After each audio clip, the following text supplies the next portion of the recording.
किताबें महंगी। जनता पार्टी की सरकार केंद्र में आई है और राज्य में आई है, तब से लगातार जो है लोगों के जेबों में डाका डालने का काम किया है। बेरोजगारी बढ़ते जा रही है, पलायन बढ़ रहा है। आप पर्वतीय क्षेत्रों में देखेंगे, चंपावत जहाँ माननीय मुख्यमंत्री की विधानसभा है, वो प्रदेश के अंदर सबसे ज़्यादा शिक्षकों की कमी वाला जिला है। खटीमा में बढ़ती महंगाई के चलते कांग्रेस कार्यकर्ताओं ने भाजपा सरकार का पुतला फूंककर विरोध जताया। इस दौरान उन्होंने जमकर नारेबाजी भी की। बिजली के रेट कम करो, कम करो, कम करो, गैस के रेट कम करो। आपको बता दें, केंद्र सरकार द्वारा बिजली की दर और पेट्रोल की दर बढ़ा दी गई है। वहीं रसोई गैस की कीमत बढ़ने से लोगों के घरों का बजट भी बिगड़ने लगा है। इसी को लेकर कांग्रेस कार्यकर्ताओं और युवा कांग्रेस कार्यकर्ताओं ने खटीमा मुख्य चौक पर भाजपा सरकार के खिलाफ जमकर नारेबाजी करते हुए भाजपा सरकार का पुतला दहन किया। इस दौरान कांग्रेस के प्रदेश कार्यकारिणी सदस्य उमेश राठौर उर्फ बॉबी ने मीडिया से बात करते हुए बताया कि आज कांग्रेस कार्यकर्ताओं ने राज्य सरकार का पुतला दहन किया है, क्योंकि राज्य में बिजली की दर बढ़ा दी गई है। उन्होंने कहा कि जब से भाजपा सरकार आई है, तब से केंद्र हो या राज्य, पेट्रोल, गैस और बिजली के दामों में लगातार बढ़ोतरी हो रही है।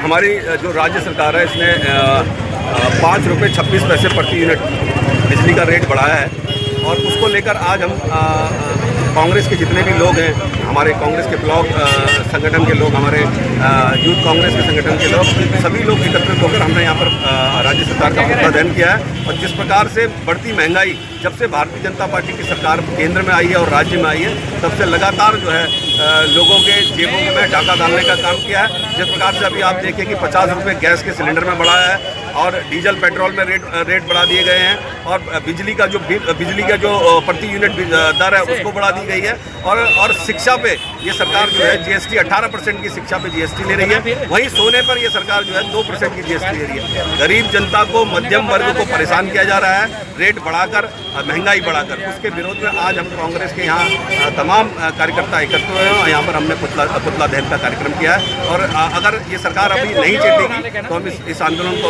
और आगे बढ़ाएंगे और सरकार को चेताने का, जगाने का काम करेंगे जब तक ये सरकार जग नहीं जाती। देखिए, हमने तो स्मार्ट मीटर का हमने पहले भी विरोध किया है और हम आज भी विरोध कर रहे हैं स्मार्ट मीटर का। जबरन ये लोग स्मार्ट मीटर लगा रहे हैं। हम पहले भी कह रहे थे, सरकार की जो मंशा है वो अडानी को फायदा पहुंचाने की मंशा है। सरकार जो उद्योगपति है अडानी और अंबानी, वो किसी भी तरीके से उनके जेब को भरने का काम कर रही है और उसी के तहत देखिए, इससे पहले इन्होंने स्मार्ट मीटर लगाने का काम किया, अब बिजली के रेट में दरों को बढ़ाने का काम किया। तो सीधे सीधे ये देखने को मिलता है स्मार्ट मीटर जो है वो लोगों का दोहन करने के लिए लगाया जा रहा है। इसी के तहत अगली कड़ी में इन्होंने अभी प्रति यूनिट बिजली की दर को बढ़ाया है। देखिए, ये सच्चाई है और ये जनता इस बात को बहुत अच्छी तरह जान रही है। खटीमा की जनता भी जान रही है कि यहीं पे अभी दिया में जो खनन हो रहा था उसमें आंदोलन हुआ, लोग धरने में बैठे और बल्कि हमारे क्षेत्रीय विधायक भुवन कापड़ी जी ने ये सदन में भी मामला उठाया, लेकिन सरकार के कानों में जूं तक नहीं रही। वो खनन अभी भी चल रहा है और ये खनन खटीमा में तो एक छोटा सा रूप है। पूरे प्रदेश के अंदर जो है खनन का जो षड्यंत्र है, खनन से जो धोहन किया जा रहा है, वो जनता की समझ में आ रहा है और निश्चित रूप से इसका खामियाजा भारतीय जनता पार्टी की सरकार को आने वाले चुनाव में भुगतना पड़ेगा। देखिए, ये उत्तराखंड हर किसी का उत्तराखंड है। जो उत्तराखंड में रहने वाले लोग हैं वो सभी लोगों का उत्तराखंड है और इस प्रकार के कभी हिंदू मुस्लिम की बात करके, कभी पहाड़ी देसी की बात करके, ये भारतीय जनता पार्टी का असली रूप है। और उस दिन वो उनके मंत्री के मुंह में वो चीज़ें आई हैं और उसका खामियाजा भी जब उत्तराखंड की जनता ने इस चीज़ का विरोध किया तो उसका खामियाजा मंत्री को भुगतना पड़ा। और इस प्रकार की चीज़ें कभी भी कांग्रेस नहीं कहती है। ये जाति धर्म से लड़ाते हैं, कभी हिंदू मुस्लिम करते हैं और तो कभी पहाड़ी और देसी करते हैं। वहीं युवा कांग्रेस के प्रदेश महामंत्री रमेश रौतेला ने बताया कि प्रदेश में शराब सस्ती हो रही है, लेकिन किताबें और सोना चांदी महंगा हो रहा है। उन्होंने राज्य सरकार पर आरोप लगाते हुए कहा कि उत्तराखंड में राष्ट्रीय खेल तो आयोजित हो रहे हैं, लेकिन जो बच्चों की छात्रवृत्ति है उसमें 1.5 साल लगा दिया है और जो खेल कराए हैं वो बच्चों के पैसों से कराए हैं। राज्य विद्युत नियामक आयोग के द्वारा पूरे प्रदेश के अंदर 5.62% विद्युत की बढ़ोतरी की स्वीकृति दी गई है, जिससे पूरे प्रदेश के अंदर 27 लाख लोगों पर जो है बोझ पड़ेगा। पूरे प्रदेश की अगर हम बात करें, प्रदेश में शराब सस्ती हो रही है, किताबें महंगी हो रही हैं। शराब सस्ती हो रही है, सोना चांदी महंगा हो रहा है। अगर आप बात करें राष्ट्रीय खेल लास्ट में उत्तराखंड सरकार के द्वारा किए गए थे, यहाँ राष्ट्रमंडल खेल तो आयोजित कर रहे हैं, पर उत्तराखंड के बच्चों की जो छात्रवृत्ति है 1800 रुपये प्रति माह सरकार उसको देने में 1.5 साल लगा दिया है।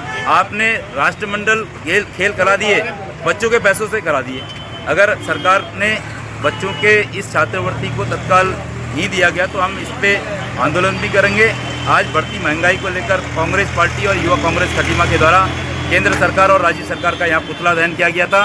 इसी पुतले दहन के से हम एक मैसेज देना चाहते हैं कि राज्य के युवाओं को, राज्य के छात्रों को, हमारे प्रदेश के वृद्धा, विकला, विधवा लोगों को पेंशन की व्यवस्था जो हमारे सरकार के द्वारा यहाँ पर आजकल नहीं दिखाई दे रही है, इस पर काम करना चाहिए।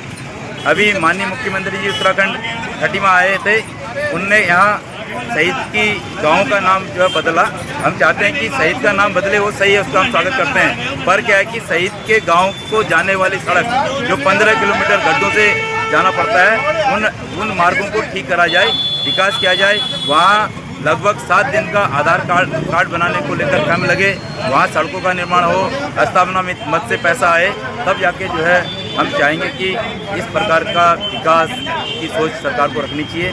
और जब सरकार जनता के हित में काम नहीं कर रही है तो इसका विरोध आज कांग्रेस पार्टी और युवा कांग्रेस के द्वारा देवभूमि उत्तराखंड जो है ये सैनिकों की भूमि है। इस सैनिक भूमि में पहले सारे लोग फौज पर विश्वास करते थे, आर्मी में विश्वास करते थे। जब से केंद्र में भाजपा की सरकार आई है तब से पूरे अग्निवीर जैसी योजना के से जो है पूरे खटीमा के अंदर, प्रदेश के अंदर युवाओं को फौज के क्षेत्र में जाने से रोकने का काम भारतीय जनता पार्टी ने किया। आज मैं आपके माध्यम से कहना चाहता हूं कि सरकार के द्वारा बेरोजगारी बढ़ते जा रही है, पलायन बढ़ रहा है।